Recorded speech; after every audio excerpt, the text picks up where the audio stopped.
আসসালামু আলাইকুম। আমন্ত্রণ জানাচ্ছি আরও একটি পর্বে। আজকে তৈরি করব হ্যাশ ব্রাউন। বানানোর ঝামেলা কম আর খেতেও খুবই টেস্টি। চলুন আজকে রেসিপি শুরু করি। পটেটো হ্যাশ ব্রাউন বানানোর জন্য এখানে আমি 3টা বড় সাইজের আলু খোসা ছাড়িয়ে নিয়েছি। এবার এই আলুগুলো আমি একটা ভেজিটেবল গ্রেটার দিয়ে গ্রেট করে নিব।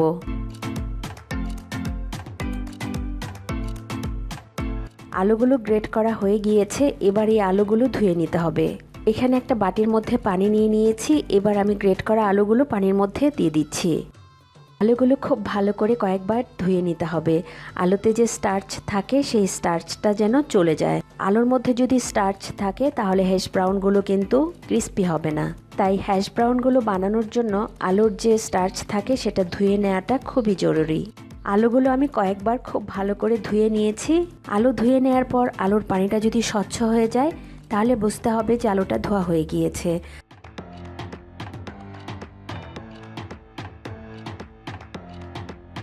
আমার আলুগুলো ধোয়া হয়ে গিয়েছে। এবারে গ্রেট করা আলুগুলো হালকা করে একটু সিদ্ধ করে নিতে হবে। চুলায় একটা প্যানের মধ্যে পর্যাপ্ত পরিমাণে পানি গরম করে নিয়েছি। এবার এই গ্রেট করা আলুগুলো পানিতে দিয়ে দিচ্ছি। আলুগুলো কিন্তু খুব বেশি সেদ্ধ করা যাবে না। আমি আলুগুলো 3 থেকে 4 মিনিটের মতো সেদ্ধ করে নিব।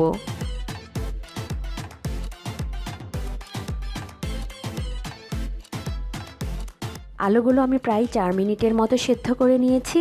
এবার এই আলুগুলো পানি থেকে তুলে নিব। একটা স্ট্রেনারের উপরে সুতি একটা কাপড় রেখেছি, তার উপরে আমি আলুগুলো তুলে নিচ্ছি।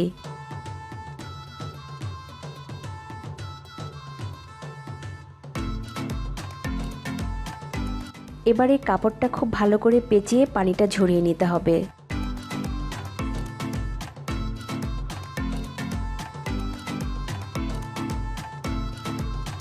আর খেয়াল রাখতে হবে আলুর মধ্যে যেন খুব বেশি পানি না থাকে।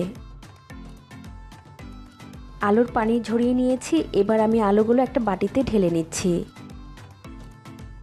একটা স্প্যাচুলা দিয়ে আলুগুলো একটু ছড়িয়ে দিচ্ছি, ভিতরে যে গরম ভাবটা আছে সেটা যেন চলে যায়। আগেই বলেছি আলুগুলো কিন্তু খুব বেশি সেদ্ধ করা যাবে না। আলুগুলো আমি এখানে 4 মিনিটের মতো সেদ্ধ করে নিয়েছি।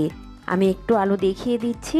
আলুটা কিন্তু খুব বেশি সেদ্ধ হয়নি। সেদ্ধ করা আলু চাপ দিলে কিন্তু গলে যাবে। আমার এই আলুটা কিন্তু গলছে না, ভেঙে যাচ্ছে।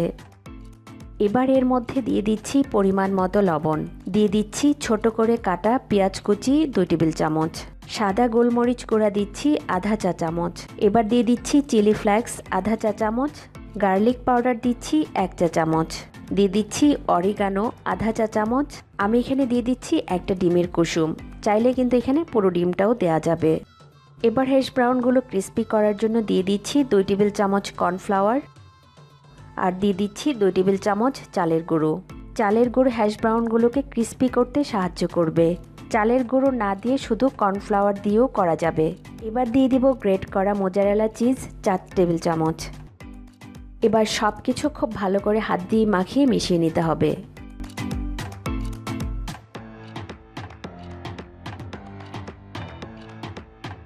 আলু মাখিয়ে নেওয়ার পর যদি মনে হয় একটু বেশি ভেজা ভেজা আছে তাহলে কিন্তু আরও 1 টেবিল চামচ কর্নফ্লাওয়ার দেওয়া যাবে। আমি এখানে আরও 1 টেবিল চামচ কর্নফ্লাওয়ার দিয়ে দিচ্ছি। এবার কিন্তু আলুর এই মিশ্রণটা একদম পারফেক্ট স্ট্রাকচারে চলে এসছে এবং হ্যাশ ব্রাউনগুলো শেপ দিতেও সুবিধা হবে। হাতটা খুব ভালো করে ধুয়ে নিয়ে হাতের মধ্যে একটু তেল মাখিয়ে নিয়েছি। এবার আমি পরিমাণ মতো আলুর মিশ্রণ নিয়ে 2 হাতে চেপে চেপে একটু শেপ করে নিচ্ছি।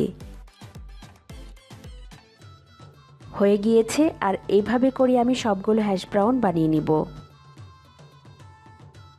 চুলায় একটা প্যান গরম করে নিয়েছি আর প্যানের মধ্যে সামান্য কিছুটা তেল গরম করে নিয়েছি।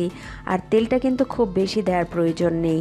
এবার এই তেলের মধ্যে একটা একটা করে হ্যাশ ব্রাউন দিয়ে দিচ্ছি আর একটা স্প্যাচুলার সাহায্যে সাইডগুলো একটু সমান করে নিচ্ছি। কিছুটা সময় অপেক্ষা করব। একটা পাশ যখন একটু গোল্ডেন কালার চলে আসবে তারপরেই উল্টিয়ে দিতে হবে। ভাজার সময় চুলার আঁচ মিডিয়াম টু লোতে রেখে ভেজে নিতে হবে। একটা পাশ যখন একটু হয়ে গিয়েছে এবার আমি উল্টিয়ে দিচ্ছি। এভাবে কয়েকবার উল্টিয়ে উল্টিয়ে উপরটা গোল্ডেন ব্রাউন কালার করে ভেজে নিতে হবে।